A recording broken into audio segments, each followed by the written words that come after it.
So yesterday I had this thought, and there it is. It appeared today. It wasn't there yesterday. Um, it's so funny. I was walking over on a corner of Parkside and Genesee yesterday morning, and I uh, I I saw some litter on the ground by Pastor Timothy's house. And then I saw there was like that little street sign, stop sign, something. But basically it was that, that piece of metal that sticks up out of the ground, that galvanized steel they mount the sign to.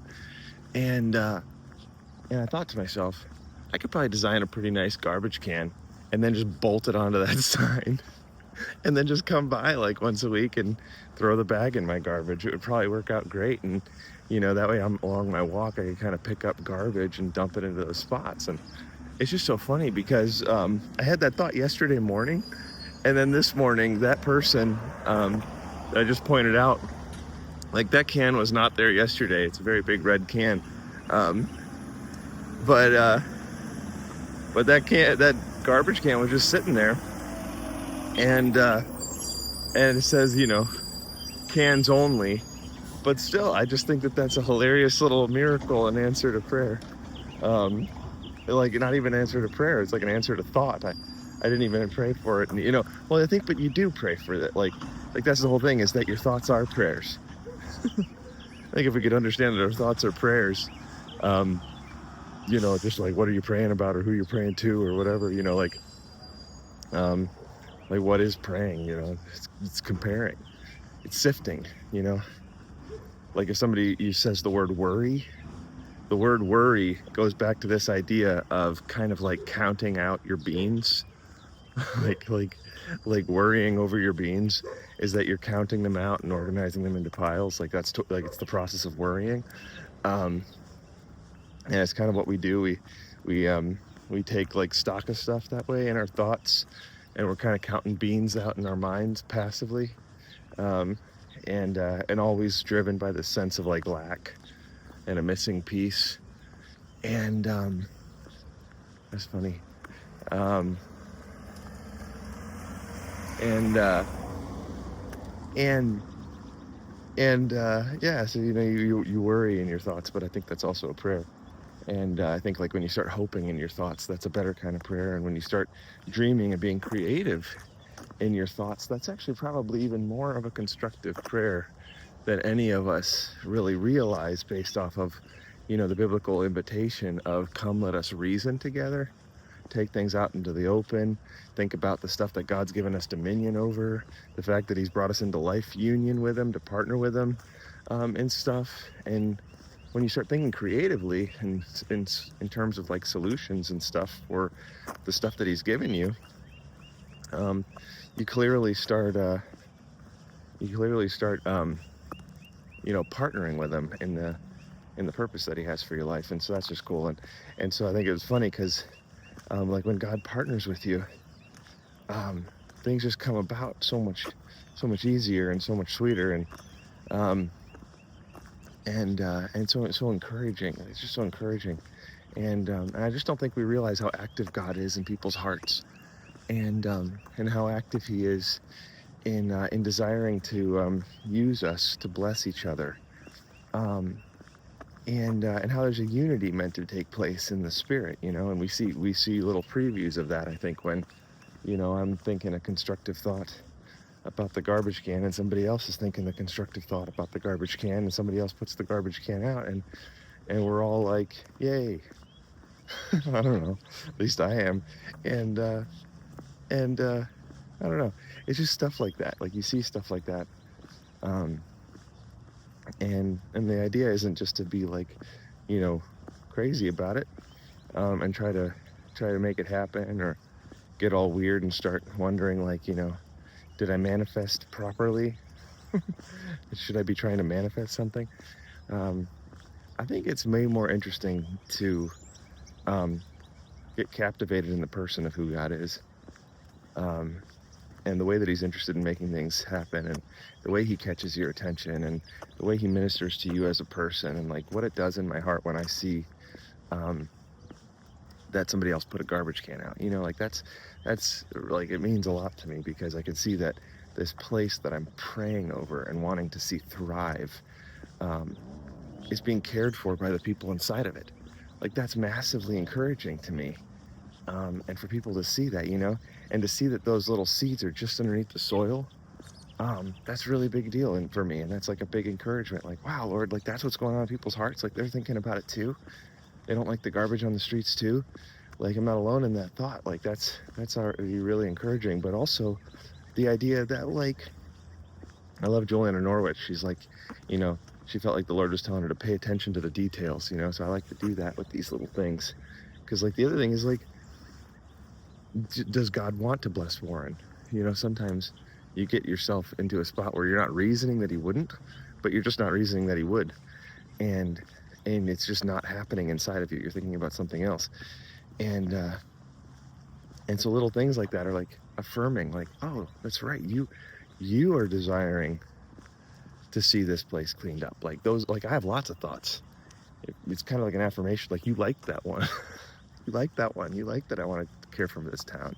You like that I want to see this place get cleaned up and loved on, because like I've also been experiencing a lot of warfare lately and a lot of desires to like run away from everything and like go somewhere peaceful, but it's true, Bob Irwin, wherever you go, there you are. And so you do need to work on your heart, but it's true, wherever you go, there you are. But some places are nicer to be than others.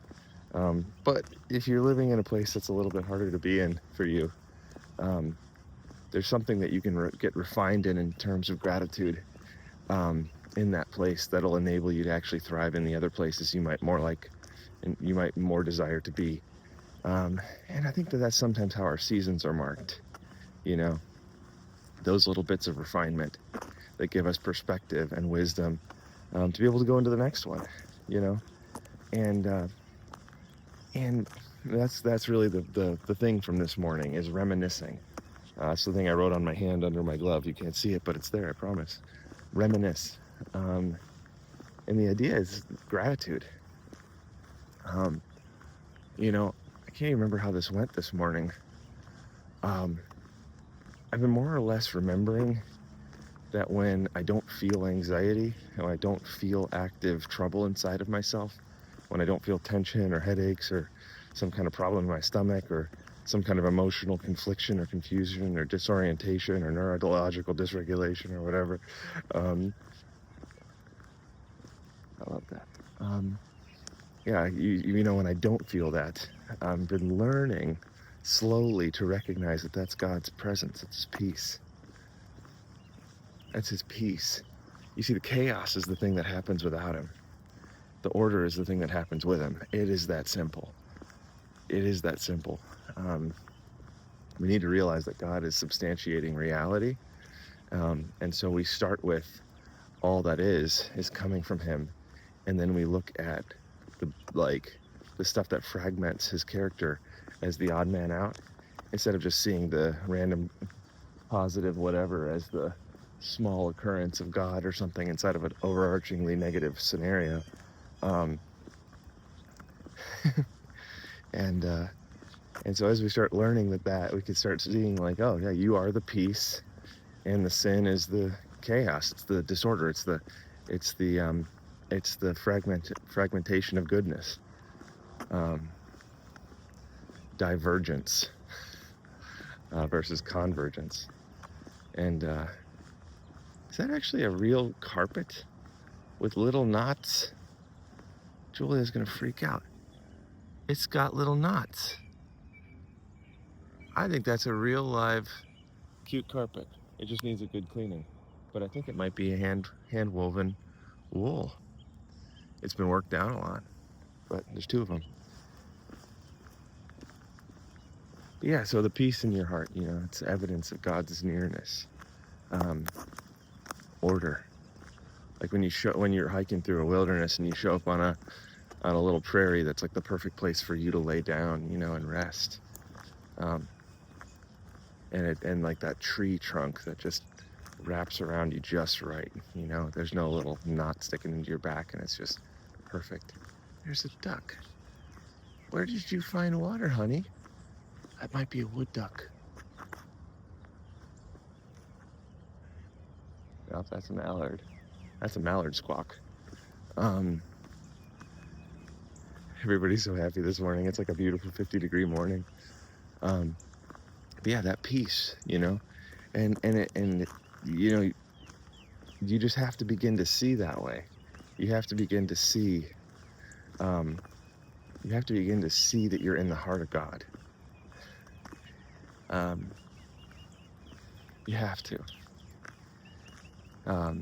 And so, yeah, so I started reminiscing. And the thing about reminiscing is it was like taking me into these spots of oh, yeah. So I was woke up and there was peace. More peace than the day before, but my thoughts were still suspicious. In that way, not like I'm actively agreeing with the suspiciousness, just the sort of, okay, like that kind of thing. Instead of like, oh yeah, things are so peaceful. No, I was like, oh, this is good. There's a big difference. And so I what did I do? I remembered something. I'm trying to remember how I got to it. I don't know, but there was something about him reminding me who I was and his faithfulness of the past, and I can't remember what that was, but it reminded me.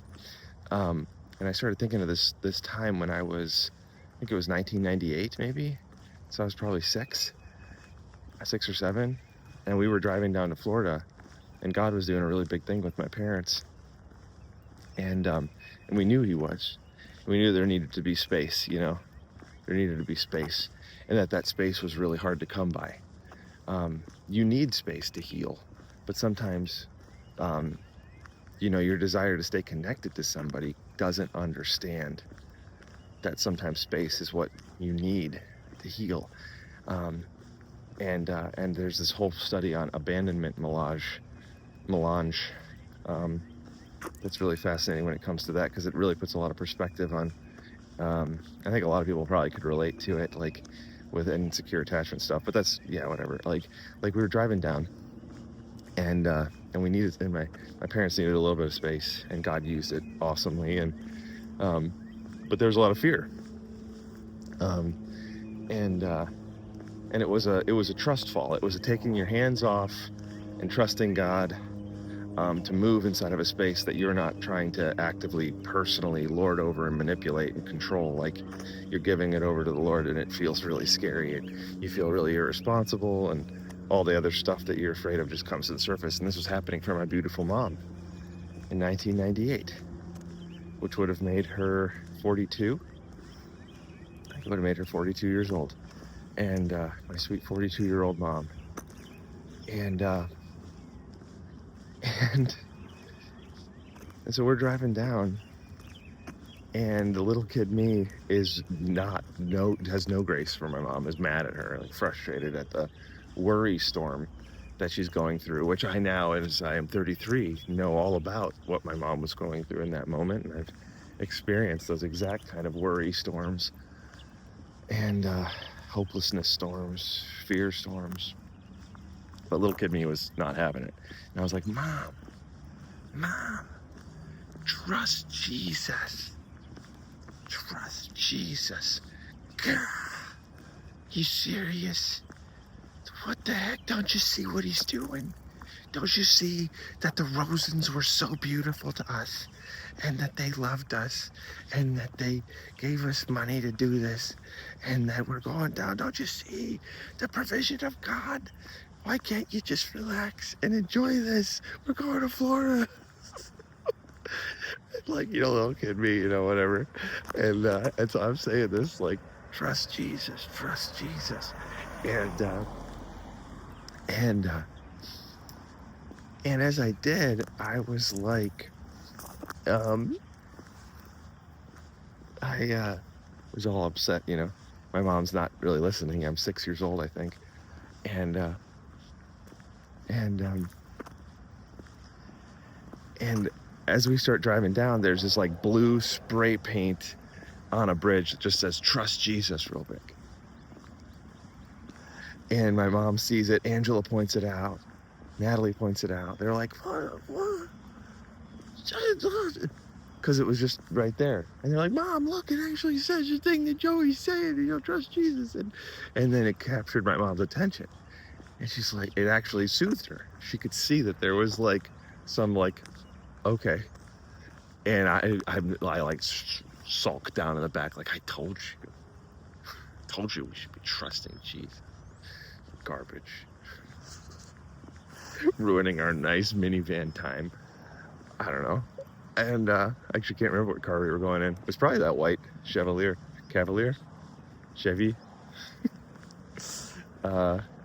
Those minivans had a name. I can't remember if they are or not.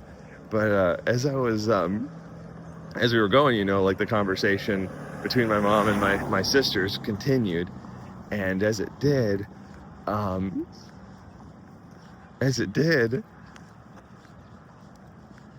like my mom is, she's more settled. But as they were talking, the worry would kind of stir back up, right? And you'd get kind of into those rhythms of like, lesser momentum, but still same kind of worry, same kind of entertaining the same thoughts. And then, we'd hit another bridge and it would say real big on it, "Trust Jesus," spray painted in blue, real big on the side of the column. And as we were carrying on,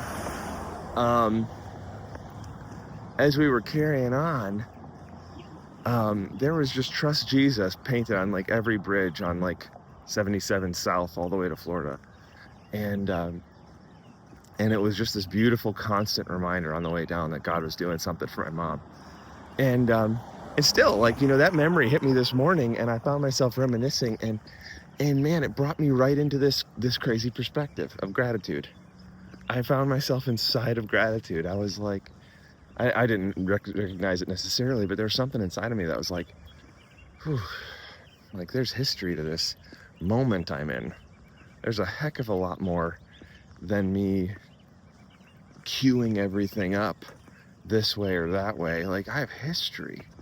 And like, so instead of like not thinking about people in my life and stuff, I started thinking about people in my life. I started going back and remembering moments and these textures in my heart of my past and like all the crazy things. And as I did, I just started really like feeling this invading sense that, oh, we've been through a lot. Not just like, storyline wise, right? But like emotionally, we've been through a lot. We've been through a lot of experience and belief and worry and journey and overcoming and physically too, like we've overcome lots of illness. We've built our own house. We've really labored in the world. And in that process, it was like every season was marked by the thing we were overcoming, right? The thing that we were overcoming.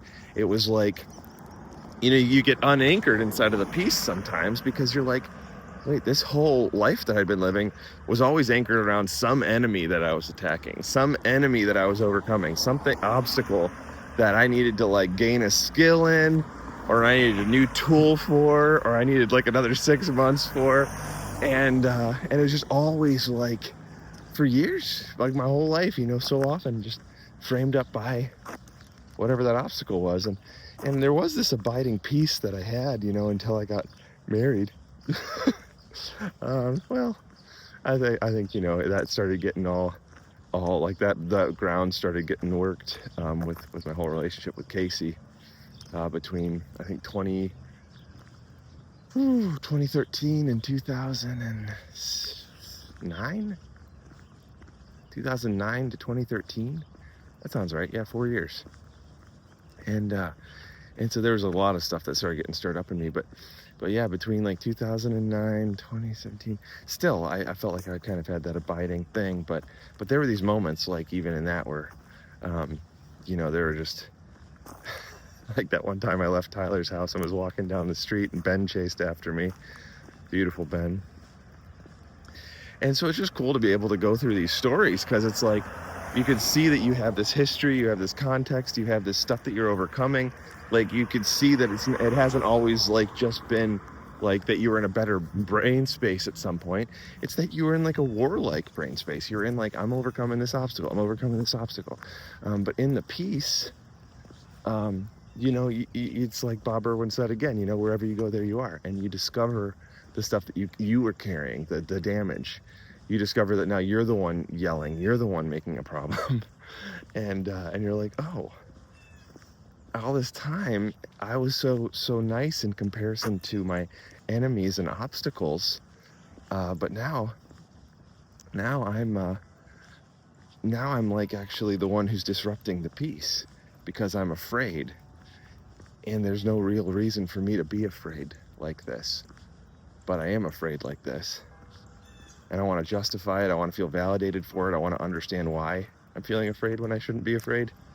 What's going on, right? Like that's just natural reasoning. And so you start learning about how, you know, how your body stores stuff and your hippocampus works and how all that stuff like gets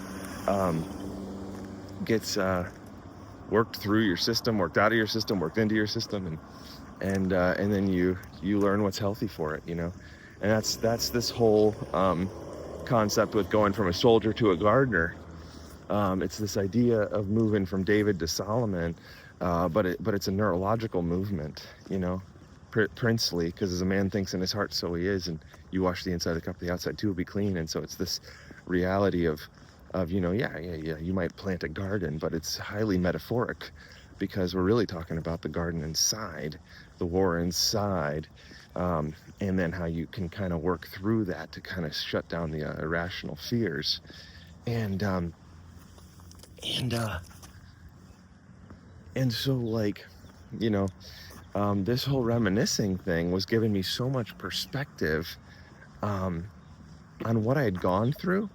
And what it was affording me was this. I was able to see, and I was talking to Malachi about this a little bit ago, I was able to see in retrospect, through retrospect, my position more clearly. It's perspective. I was able to see, oh, we fought a lot of stuff to get here, and for years it was framed up by an obstacle or an adversary.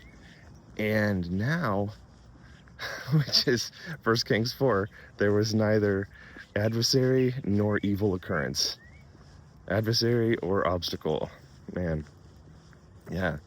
And so it's like, what do you do now when there's neither adversary nor obstacle? And it's like, oh, you know, it's different. It's different.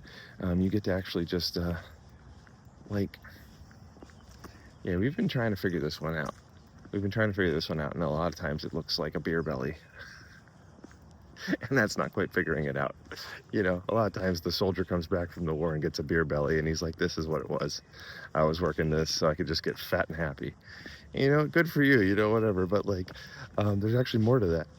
Because, you know, and I get it. You know, the struggle was real, and you just want to kick back. But there's a limit to it, because at a certain point, that doesn't really satisfy you anymore, and all the problems are still underneath the surface, and then you end up drinking too much, you know, if you're really trying to swallow it down, you know. I'm not saying that's always the case. It's just like you got to deal with stuff that's going on inside, one way or the other, and how we respond to peace is really interesting. But I just just reminiscing on the past was helping me to see, like, oh, we actually have been working for this moment. I started feeling really validated, because it was like, oh, this is like all those days where I was like declaring that God was going to be faithful, like that adversary was going to be defeated, and that obstacle, we were going to overcome it. And I was declaring it like a crazy person. Like I ripped off all my clothes and danced naked before the Lord kind of person. Like my dad came up the hill to talk to me, and I shouted at him and I said, if you want to be up here with me, you're going to have to praise the Lord, because I'm praising the Lord and I'm not going to stop. And he left. I don't know. I think I was probably having a panic attack, but like, but, but the thing is like, I've had those panic attack worship sessions, and man, like, praise God that I did. That's so legit. It doesn't matter if you're dysregulated. Like, that's you're fighting a war there, and it's a war for hope. It's a war for future. It's a war for vision of what's coming, and to not like cower.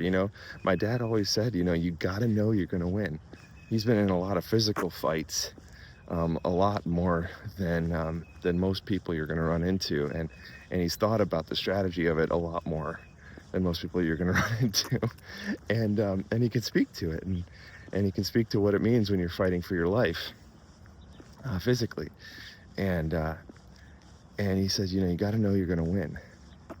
You got to know you're going to win, and I've always held on to that. Like, my best friend is 6'6" and over 300 pounds, and he could crush me now, it seems, but I will never submit to that. I got to know I'm going to win, and I would wrestle with Ben, my whole life. And but yeah, he's serious. He could really cause some damage quick if he wanted to. But it doesn't matter. I got to know I'm going to win. We would wrestle around. And, and that's the whole thing, like, when you're having these moments, you got to be able to connect to something that gives you hope. It's straight up Lord of the Rings, Minas Tirith, Helm's Deep, yeah, and then Gandalf comes over the hill with all those extra, the riders of Rohan, the other army to come and crush the enemy when it seemed so bleak and like they were crushed and they couldn't see, a light for when all other lights go out. You get this great, like, dawning, like, he literally comes over the hill with the sun kind of deal, and and you got to know, you got to have something like that, but there's got to be something in the meantime, and in the meantime, it's the promise. In the meantime, it's the promise. There's this whole testimony of, like, a ship that went down, and the captain of the ship was encouraging everybody the entire time audibly while they're floating in the water, like the Titanic with the hypothermia kind of situation. And he's coaching everybody for hours and hours and hours and hours. And they get there and pick them up. And they're like, there's no way statistically that anybody should really be alive right now. And it was because the guy was giving him hope. He was giving him hope. And yeah, so that's those moments, it doesn't matter like how it looks. David danced naked before the Lord. He strengthened himself in the Lord. His wives were stolen and everything was pillaged while he was gone. And before he went out to it, he got the promise. He said, give me the ephod. I'm not going out to war yet. I'm going to go in front of the Lord. I'm going to get a promise. Will I take him? Will I go get my wives? Am I going to overcome? Should I pursue him? God said, yeah, pursue him, and you will overcome. He knew he was going to win. Oh, gosh. And so that's the season we've been in, and that's why I don't always know how to locate myself, because I've been fighting for that hope, that hope between the years, my whole life. And now we have some peace, and all of this, for the last 3 years at least, all of the trauma of war, is really caught up, and it was disturbing the peace that I was in, and I was just so happy to be in my little garden place. And man, for the last 3 years, it's been like a lot, man. And it was, you could go back before that too and start tracing it for sure. But like, it's really been the last 3 years that there's been no reason to worry. No reason. Nothing. Like, all the stuff that I battled for, taken care of. It's stable, but I just didn't have the perspective, so I just found another problem. Found another problem that wasn't mine. I didn't have boundaries, so I had an endless list of problems, because there's an endless list of people I love, and and I wasn't able to see what that garden moment was, what that peaceful moment was, and I've had glimpses of it. I've gone in and out of it, in and out of it, in and out of it, and those in and out moments, they're not like speaking to some kind of fickle, not moving forward motion. They're actually speaking to the massage, the anointing of oil into it, like the healing process, in and out, in and out, in and out, the flushing of good water, the flushing of big deep hopes going through, and then you hit that scar again, you hit that thorn again, you hit that embedded dagger again, you know, you hit the shrapnel again, and it's like you're just working it out. And that was the picture I had in my heart, was, you know, like, I was like, man, Lord, why am I feeling this way? I'm supposed to be having this peace from you. And I had this picture kind of come into my heart, like a prison, but the bars were disappearing like Marty McFly's siblings. And the Lord was like, yeah, for one, the bars behind you are completely gone. You're not actually trapped. You're just looking into the prison and you feel trapped because you're used to those bars. Two, every time you go in here, the bars are disappearing more and more. And don't worry, this is going to get worked out of your system. And that's been the thing. And so, you know, you can talk to any of these beautiful people who know what they're talking about, like Art Cooper, and he could tell you how the brain gets healed by gratitude. But you know, we talk about these things like gratitude as if they're just like this silly little metaphysical nothing game. But he does a really good job about showing how it's a neurological function. And so I catch on to that because I'm an electrician. I'm like, I want to know what the wires are doing in my head. And I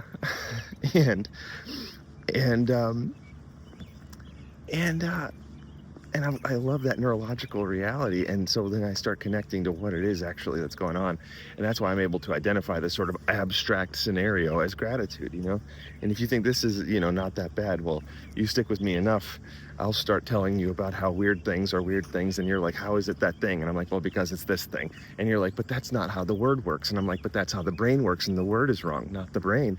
And you're like, okay.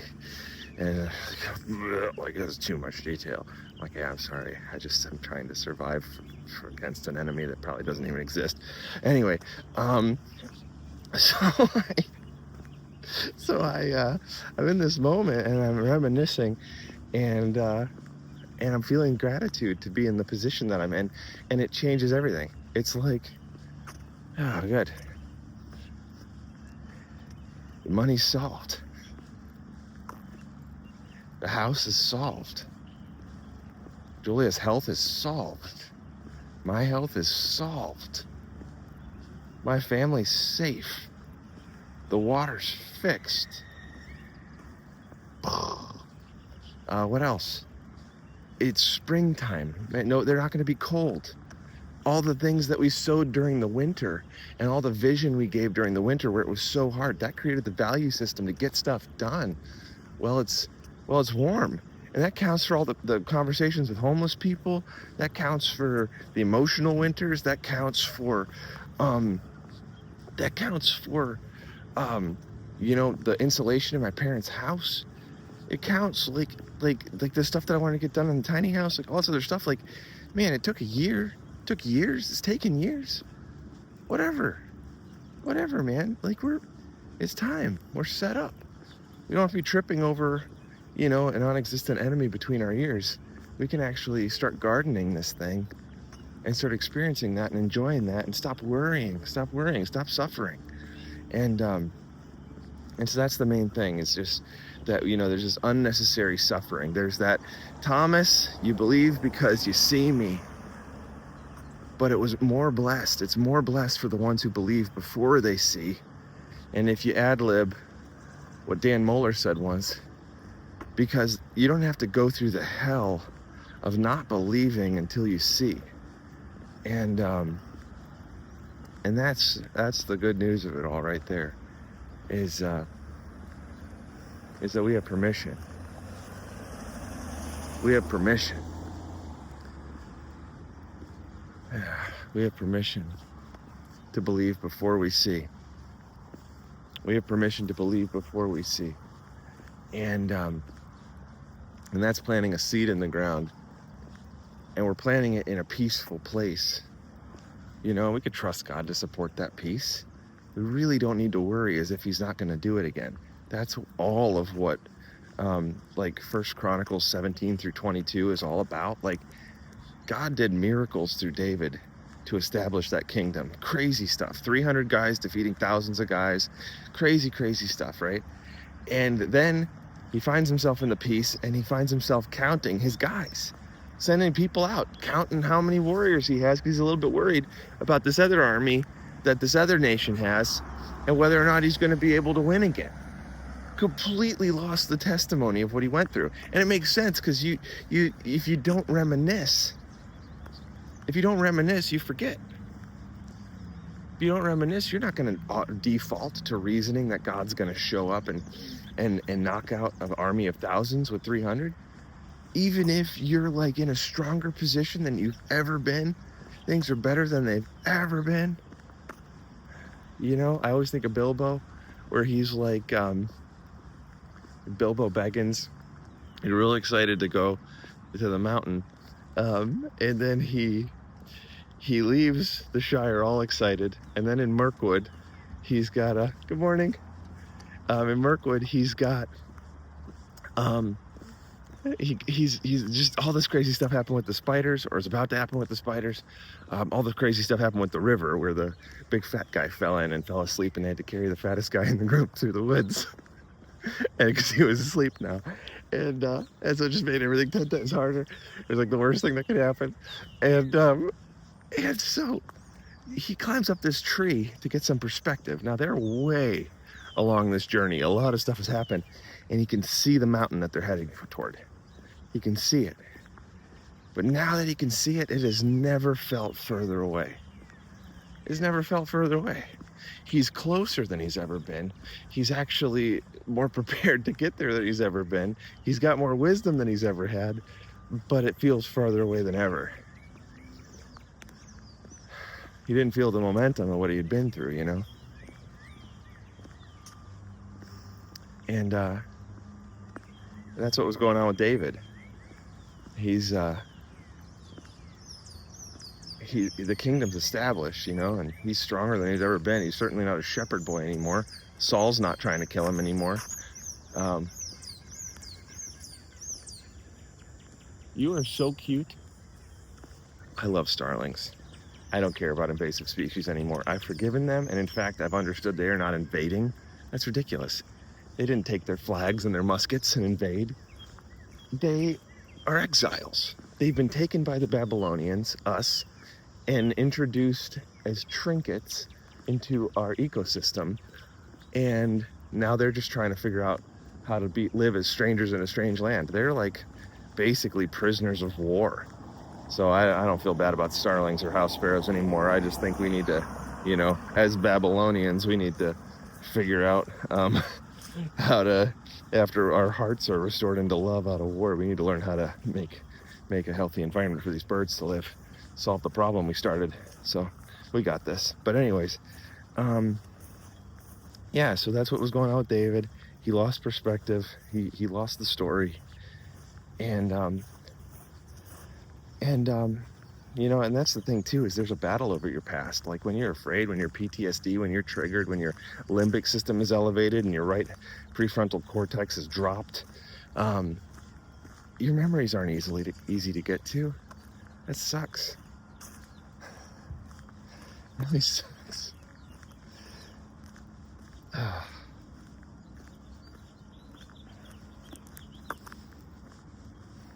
That's why the Bible says don't be afraid. You know, but we got to know the challenge that we're having. And the challenge for David wasn't to count his armies. It was to sit down and to fight that other battle.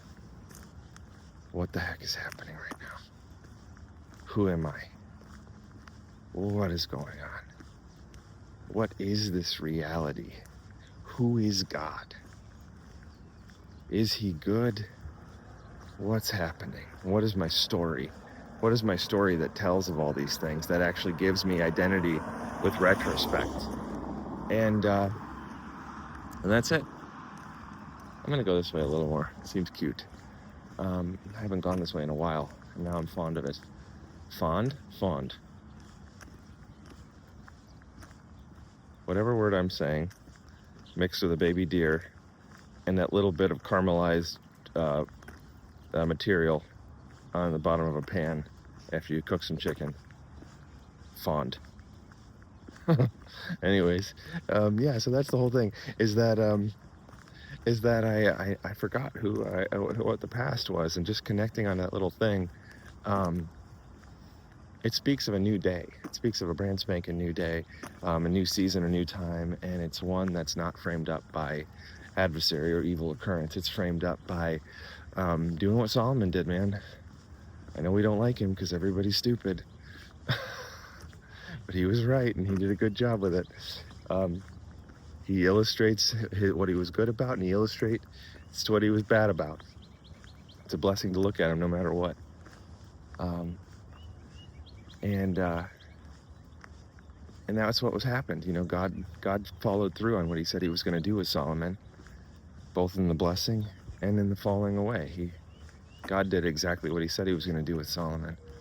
And so we need to see the product of what God's saying he was going to do with Solomon. We need to see that God wants to do the same thing with us. And it looks like knowing God in all your ways. Looks like leaning not on your own understanding, but knowing God in all your ways. Looks like asking him for a listening heart. And growing in wisdom. Getting wisdom is the principal thing.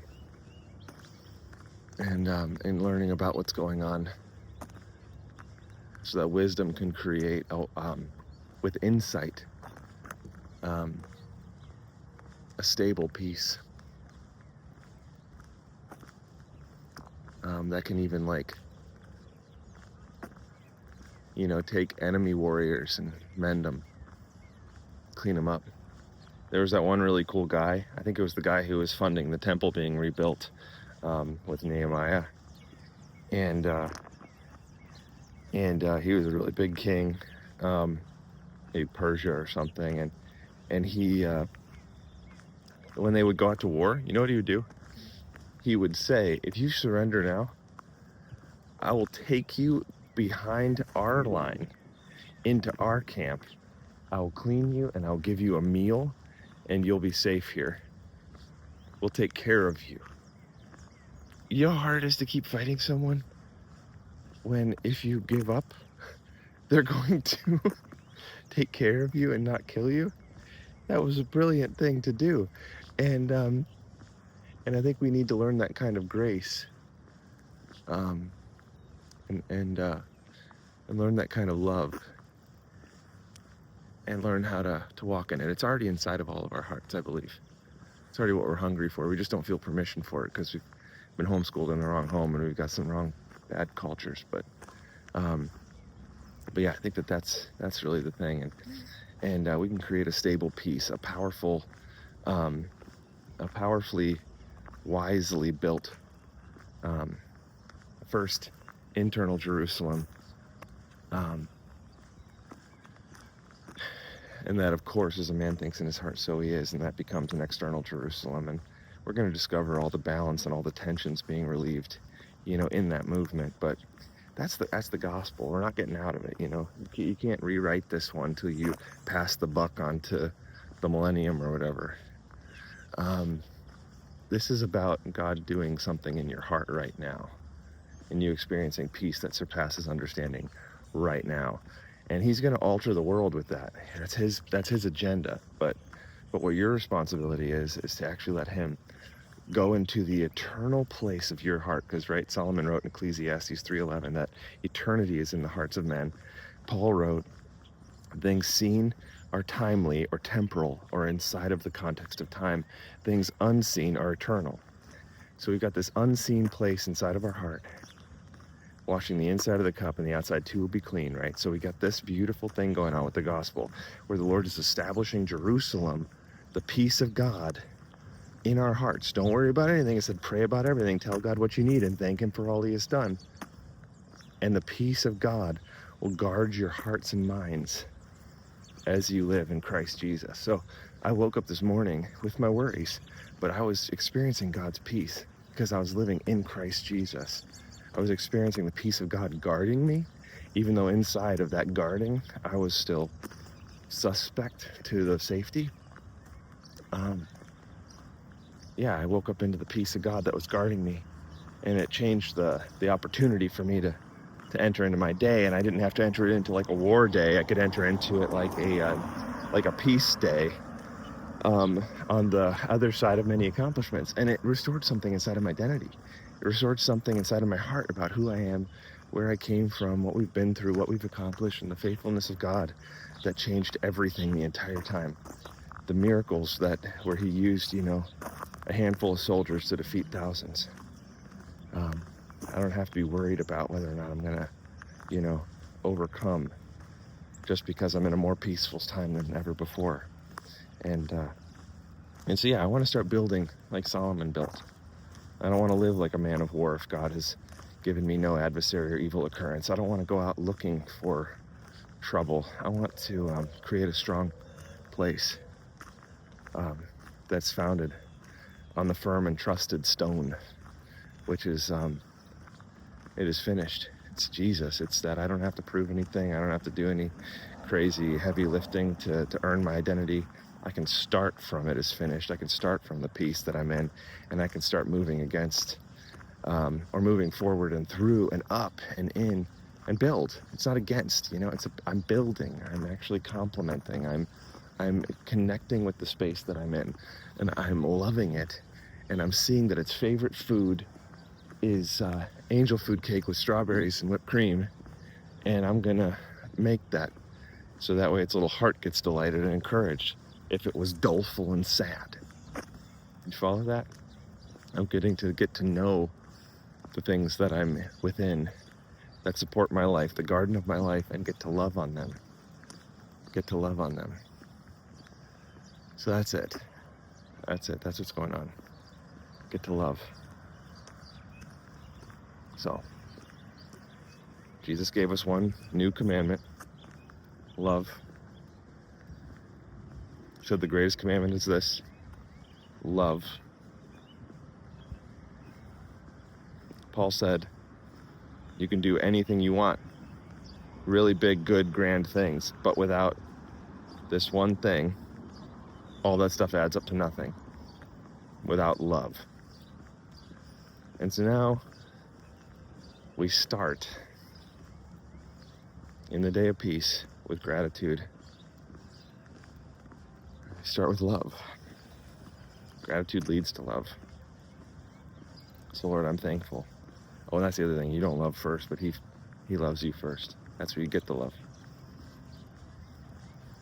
God is love, and he who lives in love lives in God, and God in him. So thank you, Jesus. I enter your courts of thanksgiving, your gates of praise. I am grateful to you.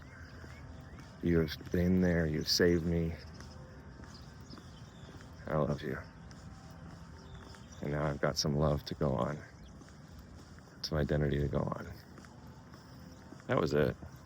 Just lost connection with the identity.